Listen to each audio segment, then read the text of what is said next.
Yotox anti-moustique mooy aar mag ak ndaw ci bépp matu yoo am na booy piis ci rido yére ak moustiquaire ak booy diw ci yaram. Val d'Afrique moo leen di may seen journal de la santé. daal di nag jàmm fondation Servir le Sénégal moo daal di jagleel hôpital régional bu Fatick ab ambulance médicalisée ngir yombal évacuation yi nga xam ne dañu koy faral di am ca bërëb boobee nga xam ne accident dafa yomb.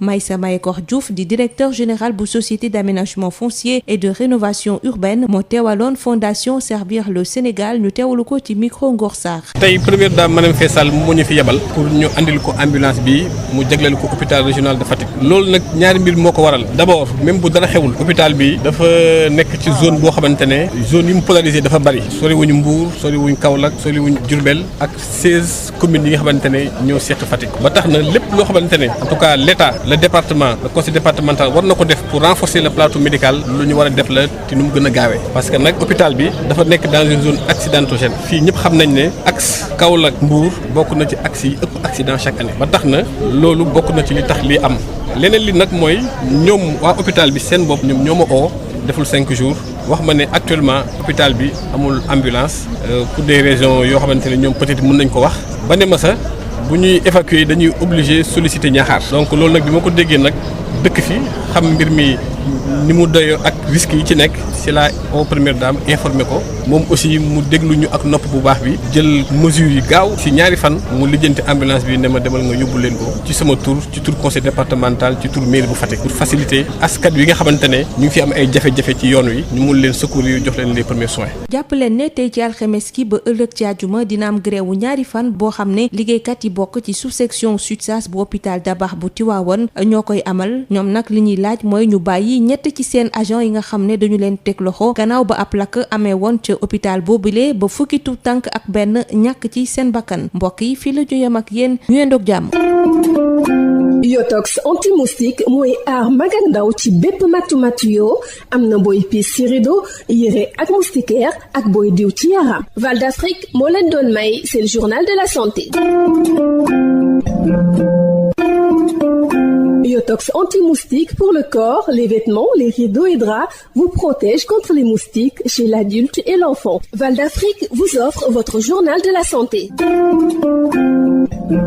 Bonjour chers auditeurs, la Fondation Servir le Sénégal vient de satisfaire une demande pressante de l'administration de l'hôpital régional de Fatick. Elle a mis à sa disposition une ambulance pour faciliter les évacuations des victimes d'accidents dans cette zone accidentogène. Maïssa Mayekor Diouf, directeur général de la société d'aménagement foncier et de rénovation urbaine, représentant de la Fondation au micro de Ngor Sarr. L'hôpital régional de Fatick est un hôpital qui se trouve dans une zone accidentogène. Pas plus tard que 5 jours, nous avons vécu un accident ici. Donc, au-delà de toute considération, il est de notre devoir, tant que c'est possible, de renforcer le plateau médical de Fatick. Il se trouve qu'il y a moins d'une semaine, l'administration de l'hôpital régional m'a informé d'un manque d'ambulance suite à des considérations liées à des pannes ou autres. Donc, c'est ainsi que je m'en suis ouvert à la présidente de la Fondation Servir le Sénégal, Madame Faye Sall, qui a bien voulu mettre à la disposition de l'hôpital régional cette ambulance qui est dans de très bonnes conditions pour permettre et faciliter les différentes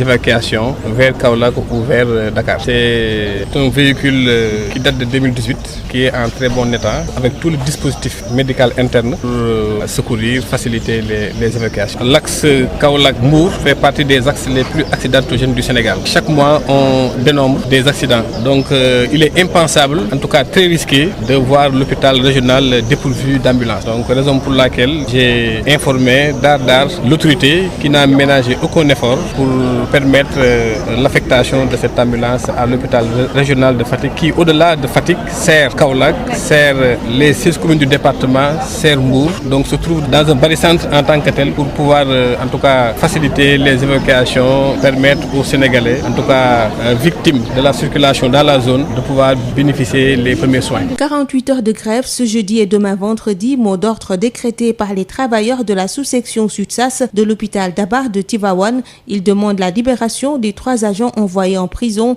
dans l'affaire de l'incendie de l'hôpital qui a tué 11 nouveau-nés malgré la demande de clémence du khalife de Tivaouane. C'est tout pour aujourd'hui. Merci de nous avoir suivis. Biotox anti-moustique pour le corps, les vêtements, les rideaux et draps vous protège contre les moustiques chez l'adulte et l'enfant. Val d'Afrique vous a offert votre journal de la santé.